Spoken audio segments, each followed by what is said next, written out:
Bahujan Samaj party रूपी nurses तैयार होके गए हैं। आज चाहे सपा की शोभा बढ़ा रहे हो और चाहे भाजपा की जनता, यही लोग आने वाले 27 में मान्या बहन जी को पूर्ण बहुमत का मुख्यमंत्री बनाने का काम करेंगे। अगर वो नेता बेटी बेटा के चक्कर में, अपने परिवार के चक्कर में अगर वो भाग गए हैं तो कोई जरूरत नहीं उनको। अच्छा, उनको वापस कोई जरूरत नहीं है। नौजवान हमारा फार्म तो भरता है। माननीय योगी जी, माननीय मोदी जी 2-2 करोड़ नौकरी दे रहे थे, फार्म तो भरता है, लेकिन जब पर्चा देने जाता तो पर्चा लीक हो जाता है। क्या हो रहा है सरकार? कानून व्यवस्था पे पूरी तरह जंगल राज कायम है।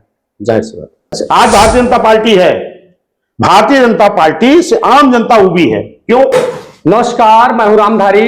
आज हूं अयोध्या में और हमारी मुलाकात बसपा के प्रदेश अध्यक्ष विश्वनाथ पाल जी से हुई है। विश्वनाथ पाल जी को दोबारा बसपा ने प्रदेश अध्यक्ष बनाया है, इसको लेकर हम चर्चा करेंगे और राजनीतिक विषयों पर भी हम कई मुद्दों पर इनसे कई सवाल करेंगे। विश्वनाथ पाल जी, बसपा ने आपको दोबारा एक बड़ी जिम्मेदारी दी है और इस जिम्मेदारी को आप किस तरीके से देखते हैं? क्योंकि 9 अक्टूबर को एक बड़ी रैली का आयोजन है, उसकी भी जिम्मेदारी आपके कंधे पर है। देखिए, पहली चीज तो बसपा ने विश्वनाथ पाल नहीं, पाल समाज को तीसरी बार प्रदेश अध्यक्ष बनाई है, दूसरी बार नहीं। पहले हमारे यहाँ माननीय भागवत पाल जी प्रदेश अध्यक्ष रहे हैं, फिर माननीय दयाराम पाल जी रहे हैं, फिर मुझे बनाया गया और दोबारा फिर मुझे बनाया गया। बहुजन समाज पार्टी अगर ना बनी होती तो जो ओबीसी है, खासतौर पर जिस ओबीसी समाज की आबादी 52% है और इस ओबीसी समाज की राजनीतिक भागीदारी बीएसपी बनने के पहले मात्र 1.5 से 2% थी। बहुजन समाज पार्टी जब बनी, माननीय कांसी राम साहब मान्या बहन जी ने बनाई, वाम से DS4 बहुजन समाज पार्टी गठन जब हुआ, तब मानव साहब ने एक नारा दिया कि जिसकी जितनी संख्या भारी उसकी उतनी हिस्सेदारी। तब जाकर के इस देश में सभी पिछड़ों को भी चुनाव लड़ने का मौका मिला।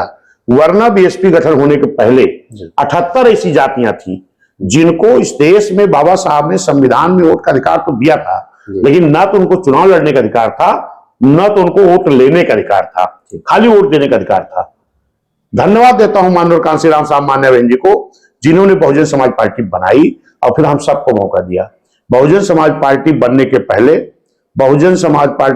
पहले, पाल समाज, राजभर समाज, प्रजापति समाज, मौर्य समाज, विश्वकर्मा समाज, नाई समाज, चौरसिया समाज, तमाम ऐसी जातियां नहीं है जिनके एक भी नेता का आप नाम नहीं बता सकते। अगर उनका नाम सुनोगे तो बहुजन समाज पार्टी बनने के बाद, और बहुजन समाज पार्टी रूपी नर्सिस तैयार होके गए हैं। आज चाहे सपा की शोभा बढ़ा रहे हो और चाहे भाजपा की, तमाम हमारे नौजवान भले कहते हैं कि हो सकता तब पाल समाज इस तैयारी में न रहा हो, तो मैं उन नौजवानों को कहना चाहता हूं कि बहुजन समाज पार्टी बनी तब भागीदारी मिली, और इसके पहले जो ये कहते हैं कि हो सकता समाज तैयार ना रहा हो इसलिए लोगों ने भागीदारी नहीं दिया, तो ये नौजवानों को जानना चाहिए कि पाल समाज 1952 में जब पहली बार चुनाव हुआ था तो उस वक्त माननीय बंशीधर धनगर जी निर्दल विधायक जीत के आ गए थे, जो पाल समाज के हैं। 57 में बंशीधर धनगर जी MP बन के, सांसद बन के आ गए थे, जो पाल समाज के हैं। तब तमाम पिछड़ी जाति के लोग जो आज अपने आप को बहुत बड़ा नेता बनते हैं, उनके समाज में कोई विधायक मंत्री नहीं होता था, सांसद नहीं होता था। तो ये पाल समाज राजनीति में शुरू से सचेत रहा है, लेकिन जब दलों का वर्चस्व हुआ है तो हमारे समाज को, राजभर समाज को, नाई समाज को, विश्वकर्मा समाज को, पिछड़ा समाज को तमाम पिछाड़ा गया। इनको भागीदारी नहीं दी गई, चुनाव लड़ने का मौका नहीं दिया गया। लेकिन धन्यवाद देता हूं माननीय कांसी राम साहब मान्या बहन जी को, जिन्होंने हम लोग मौका देकर के राजनीतिक भागीदारी दी। आपको प्रदेश अध्यक्ष बनाया गया है। लोग ये जानना चाहते हैं कि आपका जीवन का जो संघर्ष रहा, राजनीतिक कैरियर रहा, शुरुआती पढ़ाई रही, वो किस दौरान रही और किन परिस्थितियों में रही है? देखिए, तो ये बताने में तो लंबा विस्तार हो जाएगा, लेकिन मैं साथ में कहता हूं कि जैसे मैंने आपको बता दिया, जब हमारा समाज ही राजनीति में नहीं था तो हम कहां से होते? जाहिर सी बात। ये बहुजन समाज पार्टी की देन है कि जो हमारे समाज में भी, एक दो नहीं, प्रदेश अध्यक्ष भागवत पाल मंत्री विधायक, दयाराम पाल प्रदेश अध्यक्ष MLC, रामशंकर पाल विधायक मंत्री, अयोध्या पाल विधायक मंत्री, राजा राम पाल विधायक मंत्री सांसद, श्री राम पाल विधायक मंत्री राज्यसभा, SP सिंह बघेल राज्यसभा, सेठ किशनलाल बघेल विधायक मंत्री, बिना जीते 2007 में राम अवतार पाल मंत्री, सतीश पाल मंत्री, मथुरा पाल मंत्री, अजीत पाल मंत्री, सतीश पाल मंत्री, दयाराम पाल मंत्री, लाइन से जी, प्रताप सिंह बघेल एमएलसी, प्रभावती पाल एमएलसी, राकेश पाल झांसी, पहली बार झांसी जिला पंचायत अध्यक्ष, उसके बाद चाहे जहां राजनीति करें, तमाम नेता हैं जो बहुजन समाज पार्टी रूपी नर्सरी से पैदा हुई है, पिछड़े समाज खासतौर पर।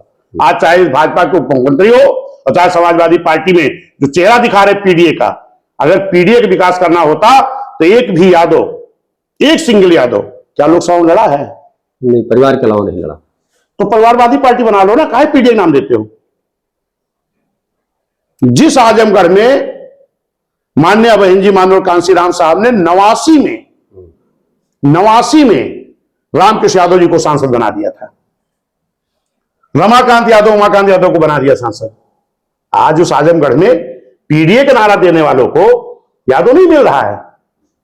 आजमगढ़ में, पूर्वांचल में नहीं यादव मिल रहा। परिवार कहीं जाके पूरे प्रदेश में लड़ेगा। इसीलिए मैं उसको बोलता हूं परिवार दल अलायंस। अगर पीडीए है तो पाल कौन सा सांसद नाम बता दो, यादव कौन सा सांसद नाम बता दो, चौरसिया कौन सा सांसद है, प्रजापति कौन सांसद है, चौहान कौन सांसद है? परिवार भर के लोग हो, और या तो फिर बहुजन समाज पार्टी के भगोड़े लोग जो बहुजन समाज पार्टी से भाग के गए हैं। आपको तो अपने दल पर ही भरोसा नहीं रहा माननीय अखिलेश यादव जी। जिससे क्या करे दल के लोग? आज उनके यहां जो भी है एमपी, गिनती कर लेना अगल बगल, सब बहुजन समाज पार्टी के लोग हैं। बहुजन समाज पार्टी फिर पुराने लोगों को जोड़ने का प्रयास कर रही है और लाने का प्रयास कर रही है, तो इस कड़ी में क्या ये आप लोग कहते हो, क्या ये आप लोग मीडिया के लोग कहते हो, हम किसी जोड़ देंगे नहीं, जिसको जरूरत होगी वो आएगा। बाकी बहुजन समाज पार्टी रूपी ये नर्सरी है, ये नेताओं की पार्टी नहीं है। इस देश में जितनी राजनीतिक पार्टियां हैं वो किसी ना किसी दल से अलग होकर के 2-4 नेता गए और दल बना लिए।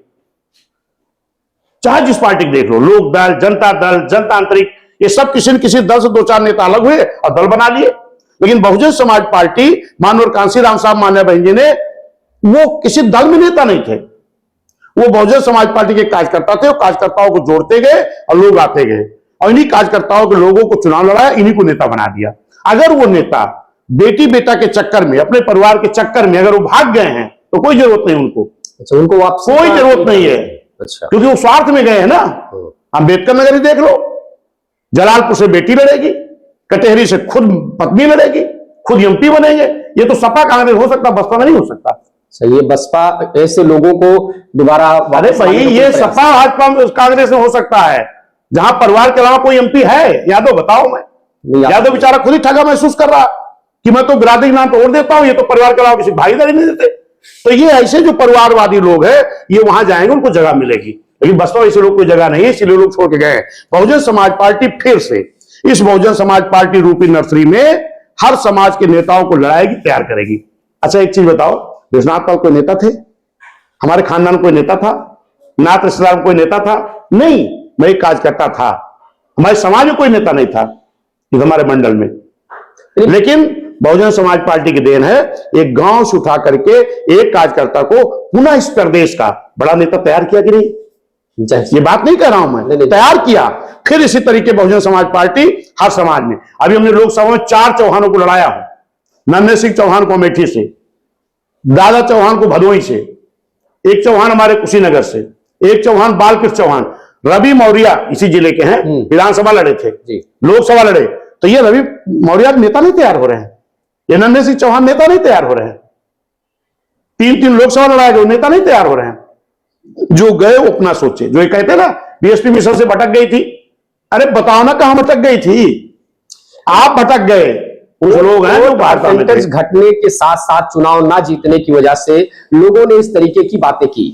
भाई 17 में चुनाव नहीं जीता, 22 में 24 का, तो इस वजह से ये बातें आई कि बसपा जो है मिशन से भटक गई थी या बहन जी निकल नहीं रही थी मुखर होके, इसका भी लोग कारण बता रहे थे। कब नहीं निकल रही थी? जैसे अभी रैली 9 तारीख को कर रही, बड़ी रैली कर रही, इस बीच कोई ऐसी बहुत बड़ी। इसके पहले भी 22 में जब चुनाव हुआ था तो याद कर लेना, सबसे पहली रैली बीएसपी की ही आगरा में हुई थी, क्योंकि कोरोना चल रहा था, रैली का रोक था। पहली रैली अगर किसी कोई बीएसपी तब तक किसी की नहीं हुई थी, गिरौर किसी को नहीं कहा गया नहीं निकल रहे। 18 रैली मंडल वाइज हमारी तय हुई, 18 रैली हुई थी बहन जी की। और बात रही, हम कमजोर कहां हुए? हम बीएसपी लोग नारा दिया करते थे कि यूपी की मजबूरी है, बहन जी जरूरी है। जब 2007 में बिना किसी दल के 2007 में बिना किसी दल के एससी, एसटी, ओबीसी और मुस्लिम समाज को इकट्ठा करके, और न्याय पसंद ब्राह्मण क्षत्रिय वैश्य के लोग भी जो न्याय चाहते हैं, कानून का राज चाहते हैं, इनको इकट्ठा करके एक जनता का गठबंधन बनाया गया और गठबंधन बना करके चुनाव लड़ा गया। और इस देश के बड़े प्रदेश में बिना किसी दल के अलायंस के, जो लोग कहते हैं कि 38 दल 28 दल, बिना अलायंस कुछ नहीं हो सकता, हमने करके दिखाया है। बिना किसी दल के गठबंधन के इस देश के बड़े प्रदेश उत्तर प्रदेश हमारी सरकार बनी थी। और सुनिए, बनी थी जी। तब तक हम नारा देते थे यूपी की मजबूरी है, माननीय बहन जी जरूरी है। जब ये सरकार बन गई तो हमारे लोगों ने नारा दिया कि यूपी हुई हमारी है, अब दिल्ली की बारी है। जब ये नारा दिया गया तो इस देश में जो लोग बिना वोट वाले दिल्ली की कुर्सी बैठकर राज करते थे, उनके दर्द शुरू हो गया कि लगता है बहुजन समाज के लोग अब दिल्ली पे भी कब्जा ना कर लें। तो जो हमारा एससी, एसटी, ओबीसी, मुस्लिम का गठबंधन बना था, इस गठबंधन को, इस एकता को खंडित करने के लिए जरा गौर कर लेना, 2007 के बाद ही तमाम दल बनाए गए हैं। ये झोलाधारी लोग आए, गांव गांव गए कि भाई एक सुल्काश की बेटी मुख्यमंत्री हो गई, राजभर समाज के लोग क्यों नहीं हो सकते? एक सुल्काश की बेटी मुख्यमंत्री हो गई, निषाद समाज क्यों नहीं हो सकते? एक सुल्काश की बेटी हो गई, पाल समाज मुख्यमंत्री क्यों नहीं हो सकते? इस तरीके से ये जो एकता बनी थी 2007 में एससी, एसटी, ओबीसी, मुस्लिम की, इस एकता को खंडित करने के लिए पहले झोराधारी लोग भेज करके दल तैयार कराए गए। फिर उन दल के लोगों को बुला करके उन नेता लोग, गठबंधन कहां है? ओम प्रकाश भैया हमरे भाजपा में, संजय भैया गठबंधन कहां? भाजपा में, दीदी अनुप्रिया पटेल गठबंधन कहां? भाजपा में। ये छोटी मोटी साजिश नहीं है, एक साजिश करके हमको कमजोर किया गया है। ओम प्रकाश राजभर जी तो अभी बहन जी की कसीदे कस रहे, वो आना भी चाहते हैं। अरे कसीदे नहीं, वही घर है। डीएसपी जिला अध्यक्ष बनाया तब नेता बने हैं। ये तो मैंने बता दिया, आप समझ नहीं पाए। ये हमारे लोगों की एकता को खंडित करके ये बहुजन समाज इस देश का हुक्मरान ना बन पाए, इसलिए किया गया है। अब आज ये समाज समझ गया है, क्योंकि जब वो दल बनाए तो क्या कहा गया? अपने घर में रहो, किराए के घर में नहीं। बीएसपी किराए के घर है, अपने घर में रहो। लेकिन जब अभी चुनाव लोकसभा का हुआ, वही भाजपा के लोगों ने संजय निषाद जी को कहा एक टिकट दूंगा, वो भी आपके बेटे को। ओम प्रकाश राजू का एक टिकट देंगे आपके बेटे को। अनुप्रिया पटेल का एक टिकट देंगे, वो भी आपको। अब आप बताओ, पूरे समाज का वोट आप भाजपा में दे रहे हो, किस लिए? बेटा सांसद बनने के लिए, समाज के लिए, बेटा सांसद बनाने के लिए। दल आपने बनाया बेटे को सांसद बनाने के लिए, खुद बनने के लिए। इसीलिए समाज ने कहा इससे अच्छा तो बीएसपी थी, जो हमारे समाज के 2-2, 4-4 राजभर लड़ते थे, 2-2, 4-4 निषाद लड़ते थे, 4-4, 6-6 मौर्य लड़ते थे, पाल लड़ते थे, पटेल लड़ते थे, कई। इससे अच्छा तो था कि जब हम बहुजन समाज पार्टी के साथ एक जनता गठबंधन तैयार किए थे। आपके साथ तो दल में आए तो आप बेटे को लड़ाए, और इसीलिए समाज ने बहिष्कार किया। न संजय निषाद का बेटा जीता, न ओम प्रकाश राजभर का बेटा जीता, और बहन अनुप्रिया पटेल भी हारते हारते किसी तरह जीती है। ओम प्रकाश राजभर को लेके ये चर्चाएं हैं कि ओम प्रकाश राजभर जब बड़ाई किसी की करते हैं तो वहां वो आना चाहते हैं, और वही फिलहाल अभी उसी ट्रैक पे है कि लगातार बीएसपी और बहन जी की जो लगातार बड़ाई करते हैं हर इंटरव्यू में, हर समय इसमें, और खफा भी नजर आ रहे हैं। वही संजय निषाद भी खफा नजर आ रहे हैं बीजेपी से। तो क्या अगर वो लोग आना चाहेंगे तो आप लोग उनको देखिए, बहुजन समाज पार्टी एक मिशनरी पार्टी, हमारे यहाँ नेता है मान्य बहन जी। हम सभी लोग कार्यकर्ता है। मान्य बहन जी जिसको लेना चाहेंगी, जो आना चाहेगा, वो निर्णय बहन जी करेंगी, वो निर्णय हमारा नहीं है। अच्छा, कहा यह जाता है कि चंद्रशेखर रावण, भीम आर्मी और इन लोगों ने, जो इनकी पार्टी है, बसपा को डेंट के, बसपा के वोट को डाइवर्ट करने का काम किए। क्या ऐसा लगता है आपको कि बसपा के जो वोटर्स हैं वो चंद्रशेखर रावण के कहने पर आपकी 2027 में डाइवर्जन होगा इस तरीके का? इसका जवाब मैं दे चुका हूं। मैंने आपसे यही कहा कि बहुजन समाज पार्टी ने नारा दिया कि यूपी हुई हमारी, अब दिल्ली की बारी है। तो इस एकता को खंडित करने के लिए एससी, एसटी, ओबीसी में 7 के बाद तमाम दल तैयार कर दिए गए हैं, तमाम दल तैयार कर दिए गए हैं। लेकिन ये समाज समझ गया है कि बहुजन समाज देश का हुक्मरान न बने, इसलिए दल बनाए गए हैं। इसलिए उन दलों के साथ न जाकर के पूरा का पूरा बहुजन समाज, पूरा बहुजन समाज मतलब एससी, एसटी, ओबीसी, मुस्लिम, ये बड़ी संख्या में बहुजन समाज पार्टी के साथ खड़ा होगा और 2007 के तर्ज पर 27 में मान्य बहन जी को पूर्ण बहुमत से मुख्यमंत्री बनाएगा। जब बिहार में आप लोग चुनाव लड़ रहे हैं, गठबंधन किसी से नहीं है और रैली में भी भीड़ काफी आ रही है। बिहार में एसआईआर का मुद्दा, राहुल गांधी और अखिलेश यादव ये सब लोग जाके वोट चोर गद्दी छोड़ का नारा देके उसके बाद जो है लगातार, तो ये एसआईआर के वोट चोर के मुद्दे को आप किस तरीके से देखते हैं? क्या लगता है कि इस तरीके की चीजें हो रही हैं? ये सब एक दूसरे के पूरक है। डॉक्टर बी आर अम्बेडकर साहब जब पहला चुनाव लड़े थे, यही कांग्रेस के लोगों ने उनके खिलाफ कैलोरकर को पैसा देकर के पैसे के बल पर चुनाव लड़ा दिया और बाबा साहब ना जीते। इसके लिए 75-78 हजार वोटों को अनवैलिड कराया था और 14-15 हजार से बाबा साहब हारे थे। कौन थे? ये कांग्रेसी लोग। तो ये सब एक दूसरे चट्टे बट्टे हैं। इंदिरा गांधी जी के कितने बेटे थे? दो। कौन? राजीव गांधी, संजय गांधी। राजीव गांधी परिवार कहां है? कांग्रेस साहब। संजय गांधी परिवार कहां है? भाजपा साहब। तो बी टीम कौन है? बीएसपी। माननीय मुलायम सिंह यादव कितने बेटे? दो बेटे हैं। एक बेटा कहां है? समाजवादी में। दूसरा बेटा कहां है? भाजपा के साथ। दूसरी बहू कहां है? भाजपा के साथ। बी टीम कौन है? बी टीम कौन है? बी टीम जो लोग किसको कहा जाता है? बीएसपी को। बीएसपी है कौन? खुद। भले सदन में 14 के लास्ट चुनाव में सदन के अंदर कौन बोला था दोबारा मोदी जी को आना चाहिए, मेरी इच्छा है? मुलायम सिंह यादव। और बी टीम कौन कहा जाता? बीएसपी। बीएसपी कहा जाता है। क्या तरीका है भाई? इस तरह गलत प्रोपेगेंडा नहीं करना चाहिए। अभी करहल से चुनाव कौन लड़ा था? भाजपा से अनुजेश। कौन है? सगे जीजा धर्मेंद्र यादव के। भाजपा जीतेगी तो जीजा जी, सपा जीतेगी भाई भतीजा, बाकी यादव कहां चला गया? और कोई नहीं मिल रहा इनको। कहां है पिछड़ा? है पीढ़ी नारा देते हो? सीधे बोलो पी से परिवार, डी से दल, ए से अलायंस। परिवार दल अलायंस क्यों बना? क्योंकि चाचा शिवपाल अलग दल बनाए थे ना, उनको अलायंस करा चुके हैं। अभी एक भाई की वाइफ, तमाम रिश्तेदार, माननीय मुलायम सिंह के समधी, तमाम लोग जो सपा के बाहर है तो उनका अलायंस करने के लिए उन्होंने बनाया है। और बाकी पिछड़ों के लिए इसी के लिए दूसरे कुछ नहीं करने वाले हो। अगर पीढ़ी एक विकास चाहते हैं तो मान्या बहन जी बैकलॉग भर्ती कर रही थी। बैकलॉग भर्ती किसकी हो रही थी? किसकी? SC, ST, OBC. इसको रोक कौन लगाया? किसकी हो रही? एससी, एसटी, ओबीसी की रोक कौन लगा रहा है? एक ओबीसी मुख्यमंत्री। ठेकेदारी का आरक्षण किसने दिया? बहन जी ने। किसका? एससी एसटी का। एससी एसटी को लेना चाहते हो और ठेकेदारी का आरक्षण कौन छीना? समाजवादी ने। प्रमोट अधिकारियों का डिमोशन किसने किया? समाजवादी ने। सदन के अंदर बिल किसने फड़वाया? समाजवादी ने। किससे? एक एससी सांसद से। किसका बिल? एससी का। वो बेचारा सोच रहा होगा कि मैं सपा से एमपी क्यों बन गया है? हम एमपी बन गए, यही हमारा वो है, गलती है कि आप मुझसे कह रहे हो मेरे समाज का बिल फाड़ो। ये समाज नहीं समझेगा, ये सारी बात को समझेगा। वहीं पर जब बहुजन समाज पार्टी थी तो लाइन से सांसद यादव बने थे। रमाकांत यादव, उमाकांत यादव, भालचंद्र यादव, भलेसर यादव, कैलाशनाथ यादव, हमारे जिले से माननीय मिशन यादव, डीपी यादव जी, ये 7 यादव एमपी कहां से बने थे? बीएसपी से। बस आवाज समाजवादी में कितने यादव हैं? एक भी नहीं यादव। गए परिवार से नहीं, एक यादव नहीं। अरे भाई, माननीय अखिलेश यादव जी हैं, माननीय उनकी पत्नी जी हैं, उनके भतीजे जी, उनके भाई जी हैं। और बीएसपी में 7 यादव सांसद थे। मिशन यादव, रमाकांत यादव, उमाकांत यादव, भालचंद्र यादव, भलेसर यादव, डीपी यादव, कैलाशनाथ यादव। तो हम तो कह रहे हैं हमारे साथ सब समाज रहेगा।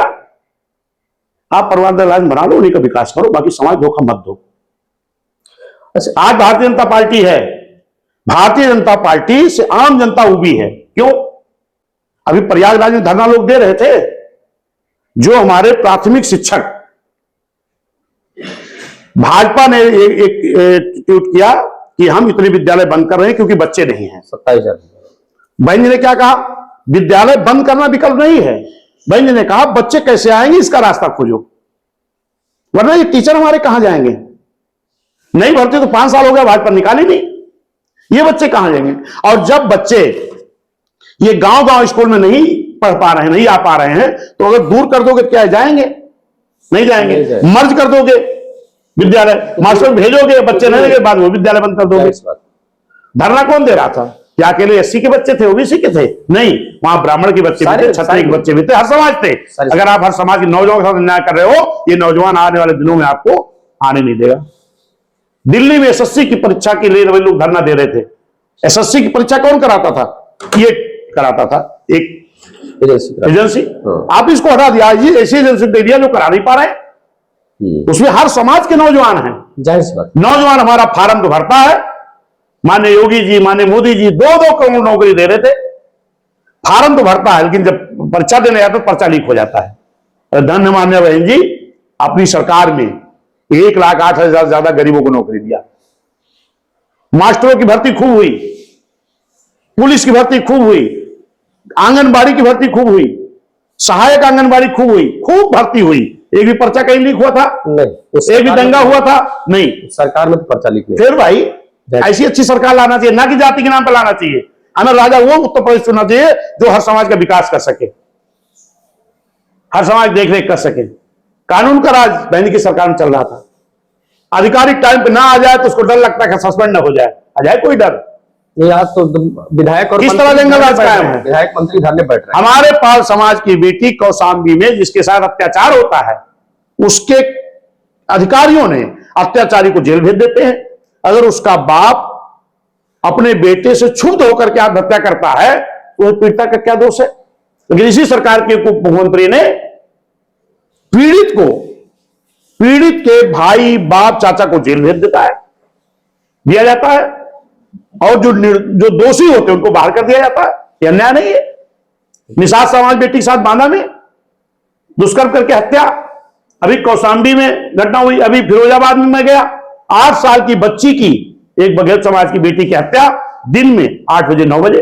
गोंडा में एक पासी समाज की बेटी, उसके मां बाप साथ में खेत में काम कर रहे थे, तबीयत खराब हुई, मां बाप चले गए दवा लेने, वापस आते हैं तो बेटी की निवस्त्र होकर के लाश मिलती है दिन में 11-12 बजे। तो कानून क्या हो रहा है सरकार? कानून व्यवस्था पे पूरी तरह जंगल राज कायम है। जाहिर सी बात। अभी आजमगढ़ में घटना हुई, आपके बस्ती में हुई, हमारे इसी जिले में एक बेटी को ही कुसुमा के पास आंख फोड़ दी गई, इलाहाबाद में जिंदा जला दिया गया, प्रतापगढ़ में घटना हुई, शादियां रोक दी गई मथुरा में। पूरी तरह जंगल राज कायम है। इसलिए आम जनता उत्तर प्रदेश की एक जनता गठबंधन तैयार करने जा रही है।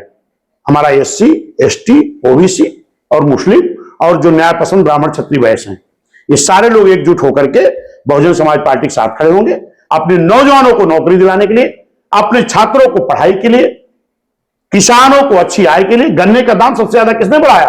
बहन जी ने। हमने नहीं कहा, किसान नेता राकेश टिकैत ने कहा कि अगर किसानों के लिए सबसे हित में काम करने वाली कोई पार्टी नंबर 1 की BSP है। योगी जी ने कहा अगर नंबर 1 बनना चाहते हो तो ये और कुछ करो। नंबर 1 की BSP सरकार में किसान खुशहाल, छात्र खुशहाल, नौजवान खुशहाल, व्यापारी खुशहाल, तो सब मिलकर BSP को लाएंगे। आप बताओ ना कि बहन जी की सरकार में 6-7 महीने में 5,000 ज्यादा प्राथमिक विद्यालय बनाए गए। 5,000 ज्यादा। कब? 7 से 12 तक। आज 15-16 साल के बाद बच्चे और बढ़ गए ना, और विद्यालय बनने चाहिए, बंद होने चाहिए, खुलने चाहिए। सरकार बंद कर रही। 5,000 ज्यादा बच्चों ने प्राथमिक विद्यालय बनाया, हाई स्कूल बनाया, इंटर कॉलेज बनाया, हजारों ITI कॉलेज बनाया, पॉलिटेक्निक कॉलेज बनाया, पैरामेडिकल कॉलेज बनाया, मेडिकल कॉलेज बनाया, होम्योपैथी कॉलेज बनाया, लखनऊ में यूनिवर्सिटी बनाई जिसमें हमारे विकलांग बच्चे भी पढ़ते हैं और बच्चे भी पढ़ते हैं। ये किसने देखा? भागीदारी भवन लखनऊ में बनाया जहां हमारे SC, ST, OBC के बच्चे ISP कोचिंग कर सकेंगे। किसने किया? बंज ने किया। तमाम मेडिकल कॉलेज, अभी मेडिकल कॉलेजों में जो बहुजन समाज पार्टी सरकार बना था उसमें SC कोटे के भी कुछ फंड लगे थे। उसी वक्त माननीय बहन ने कह दिया था इतने % हमारे SC समाज के लोग इसमें रहेंगे। लेकिन आज ये सरकार कोर्ट का सहारा लेकर के उन बच्चों का एडमिशन रोक रही है। तो ये तो आम समाज पीड़ित है ना, आम जनता पीड़ित है। यही जनता, यही लोग आने वाले 27 में मान्य बहन जी को पूर्ण बहुमत का मुख्यमंत्री बनाने का काम करेंगे। और 9 अक्टूबर को माननीय कांसी राम साहब की पुण्यतिथि है।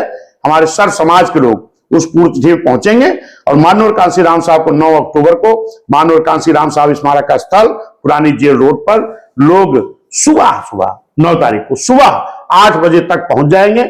और उसके बाद एक दिन पहले से लोग पहुंचना शुरू करेंगे और वहां सभी लोग माननीय कांसी राम साहब को पुष्प अर्पित करेंगे और एक संकल्प लेंगे कि माननीय कांसी राम साहब आप तो इस दुनिया में नहीं हो, लेकिन जो आपका सपना था इस देश का बहुजन समाज हुक्मरान बनना, वो संकल्प लेकर के आएंगे। आने वाले 27 उत्तर प्रदेश में मुख्यमंत्री बनाएंगे और आने वाले 29 में इस देश का प्रधानमंत्री। ये सपना बाबा साहब का था, मानव साहब का था कि बहुजन समाज इस देश का हुक्मरान बने। ये ऐलान 9 अक्टूबर से हो जाएगा। लगभग कितना अनुमान है, कितनी भीड़ आने का बड़ा अनुमान लगाया जा रहा है कि कोने कोने से लोग आएंगे? लगभग कितनी भीड़ होगी? इस इसका रैली कोई में अनुमान 9 नहीं अक्टूबर है, में। फिर भी आपको कोई अनुमान नहीं। क्षेत्र में कहीं कोई मेला जब लगता है ना, जैसे अभी कुंभ में कितनी भिड़ाई होगी, वो तो अनुमानित बता रहे थे, हर बार ये लोग बता रहे थे कि अनुमानित, गिनती नहीं किया था जाहिर सी बात, वो तो क्यों? गिनती क्योंकि एक आस्था के लोग गए थे जिनकी आस्था थी। जाहिर सी इसी तरह मानवर कांसी राम साहब में जितने लोगों की आस्था है, मानवर कांसी राम से जो अनुयायी हैं, ये सारे लोग जाएंगे, इसकी गिनती नहीं की जा सकती। कितने लोग जाएंगे वो वहीं पर गिनती हो। बहुत बहुत धन्यवाद। ये थे विश्वनाथ पाल जी, जिन्होंने बेबाक होकर हर एक मुद्दे पर अपनी बात रखी और बसपा किस तरीके से वापसी करेगी और बसपा के किए गए कार्यों का इन्होंने पूरी तरीके से विवरण दिया और बताया कि किस तरीके से सरकार में हम फिर से वापसी कर रहे हैं। बहुत बहुत धन्यवाद।